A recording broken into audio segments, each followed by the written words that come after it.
بسم اللہ الرحمن الرحیم۔ السلام علیکم۔ امام اعظم ابو حنیفہ کو اللہ تعالیٰ نے بے پناہ فراست و ذکاوت سے نوازا تھا۔ امام صاحب مشکل سے مشکل مسئلے کو اتنی آسانی سے حل فرماتے کہ بڑے سے بڑے علم و فن کے تاجدار بھی حیران و ششدر رہ جاتے تھے۔ امام طحاوی نے لیث بن سعد سے روایت کی کہ میں امام صاحب کا ذکر سنتا تھا، پھر مجھے امام صاحب کو دیکھنے کی تمنا ہوئی۔ اچانک میں نے دیکھا کہ لوگ ایک شخص کے پاس بھیڑ لگائے ہوئے ہیں۔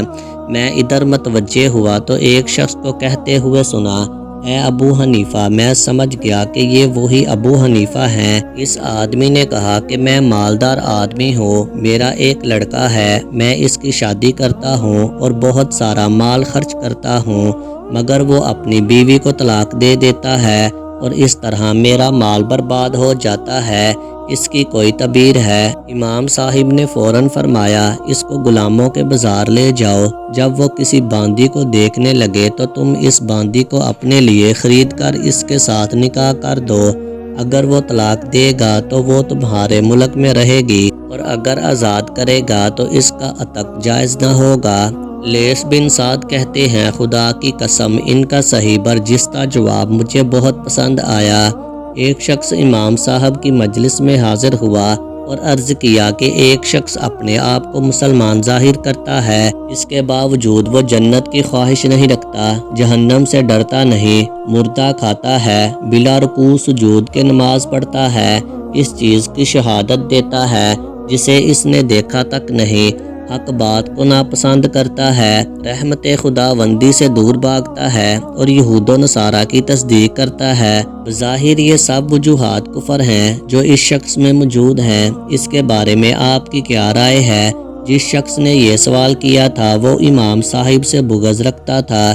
آپ نے پوچھا کہ تم ان سوالوں کا حل جانتے ہو؟ اس نے کہا نہیں، لیکن یہ بہت بری چیزیں ہیں۔ امام صاحب نے اپنے شاگردوں سے پوچھا، اس شخص کے بارے میں تم لوگوں کی کیا رائے ہے؟ ان سب نے ایک زبان ہو کر کہا، جس شخص کی یہ صفات ہوں وہ بدترین انسان ہے۔ امام صاحب نے فرمایا، میرے نزدیک وہ شخص اولیاء اللہ میں سے ہے۔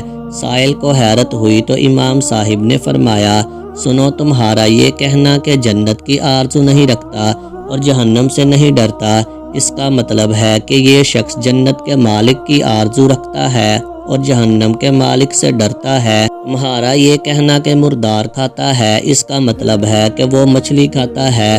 تمہارا یہ کہنا کہ بلا رکوع سجود کے نماز پڑھتا ہے، اس کا مطلب کہ جنازے کی نماز پڑھتا ہے۔ تمہارا یہ کہنا کہ حق بات کو ناپسند کرتا ہے، اس کا مطلب ہے کہ وہ شخص زندگی کو پسند کرتا ہے تاکہ اللہ کی خوب اطاعت کر سکے، اور موت کو ناپسند کرتا ہے جبکہ موت حق ہے۔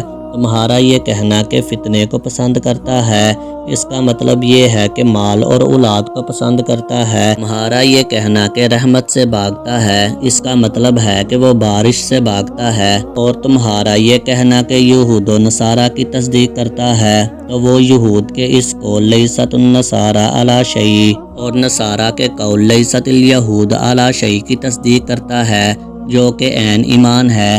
یہ سن کر وہ آدمی کھڑا ہوا اور امام صاحب کی پیشانی کو بوسہ دیا اور کہا کہ آپ نے حق فرمایا، میں اس کی گواہی دیتا ہوں۔ ابو حنیفہ نعمان بن ثابت رحمۃ اللہ علیہ ایک روز مسجد کے اندر تشریف فرما تھے، اتنے میں خوارج کا ایک گروہ تلواریں لہراتا ہوا داخل ہوا اور امام صاحب کو گھیر لیا۔ خارجیوں نے آپ رحمۃ اللہ علیہ سے کہا، ابو حنیفہ، ہم آپ سے 2 سوال کریں گے، اگر آپ نے صحیح جواب دے دیے تو ٹھیک، ورنہ ہم آپ کو قتل کر دیں گے۔ امام ابو حنیفہ نے فرمایا، اپنی تلواریں میان کے اندر رکھ لو، کیونکہ ان کی طرف دیکھنے سے میرا دل ادھر ہی مشغول ہو جائے گا۔ خارجی کہنے لگے، ہم اپنی تلواروں کو ہرگز میان میں نہیں رکھیں گے، یہ تو آپ کے خون کی پیاسی ہیں۔ امام ابو حنیفہ رحمۃ اللہ علیہ نے فرمایا، چلو سوال پوچھو۔ خارجیوں نے کہا، دروازے پر 2 جنازے رکھے ہیں، ایک جنازہ اس شخص کا ہے جس نے شراب پی کر آنکھیں بند کی اور نشے میں ہی مر گیا، اور دوسرا جنازہ اس عورت کا ہے جو زنا کے ذریعے حاملہ ہوئی اور زچگی کے وقت توبہ کیے بغیر مر گئی۔ کیا یہ دونوں مومن ہیں یا کافر؟ خوارج کا یہ گروہ جو امام ابو حنیفہ سے سوال پوچھنے آیا تھا، ان کے عقیدے کے مطابق گناہ کبیرہ کا مرتکب کافر ہوتا ہے۔ ایسی صورت میں اگر امام ابو حنیفہ رحمۃ اللہ علیہ ان دونوں کے مومن اور مسلمان ہونے کا فتویٰ دیتے تو ان کے نزدیک قابل گردن زدنی ہوتے۔ چنانچہ امام صاحب نے ان سے پوچھا، یہ بتاؤ دونوں کس مذہب کے ماننے والے تھے؟ کیا یہ یہودی تھے؟ خارجیوں نے کہا نہیں۔ امام ابو حنیفہ نے پوچھا، کیا یہ انصار تھے؟ خارجیوں نے کہا نہیں۔ امام ابو حنیفہ نے کہا، کیا مجوسی تھے؟ خارجیوں نے کہا نہیں۔ امام ابو حنیفہ نے کہا، کیا بت پرست تھے؟ خارجیوں نے کہا نہیں۔ امام ابو حنیفہ نے کہا، آخر کس مذہب کے پجاری تھے؟ خارجیوں نے کہا، یہ مسلمان تھے۔ یہ سن کر امام ابو حنیفہ نے فرمایا، تم لوگوں نے خود ہی جواب دے دیا۔ تمہارا اعتراف ہے کہ دونوں زانیہ اور شرابی مسلمان تھے، اور جو مسلمان ہو اسے تم کافر کیسے کہہ سکتے ہو؟ خوارج کا یہ گروہ کہنے لگا، یہ دونوں جنتی ہیں یا جہنمی؟ امام ابو حنیفہ نے فرمایا، میں بھی ان دونوں کے بارے میں وہی کچھ کہوں گا جو خلیل اللہ حضرت ابراہیم علیہ السلام نے اس آدمی کے بارے میں کہا تھا جس کی برائی ان دونوں سے بڑھ کر تھی۔ میری تابع داری کرنے والا میرا ہے، اور جو میری نافرمانی کرے تو بہت ہی معاف کرنے والا رحم کرنے والا ہے۔ نیز میں بھی وہ کچھ کہوں گا جو روح اللہ حضرت عیسیٰ علیہ السلام نے ان دونوں سے بڑے گناہ گاروں کے بارے میں کہا تھا۔ اگر تو ان کو سزا دے تو یہ تیرے ہی بندے ہیں، اور اگر تو ان کو معاف فرما دے تو زبردست ہے، حکمت والا ہے۔ یہ سننے کے بعد خوارج کی تلواریں میانوں میں واپس چلی گئی اور وہ امام صاحب کو کوئی ایذا پہنچائے بغیر رخصت ہو گئے۔ اللہ پاک ہمیں دین کی مکمل سمجھ نصیب فرمائے اور ہمارا خاتمہ ایمان پر فرمائے، آمین۔ ویڈیو اچھی لگی ہو تو ویڈیو کو لائک کریں، شیئر کریں، اور مزید اسلامک واقعات والی اچھی ویڈیو دیکھنے کے لیے میرے چینل کو سبسکرائب کریں۔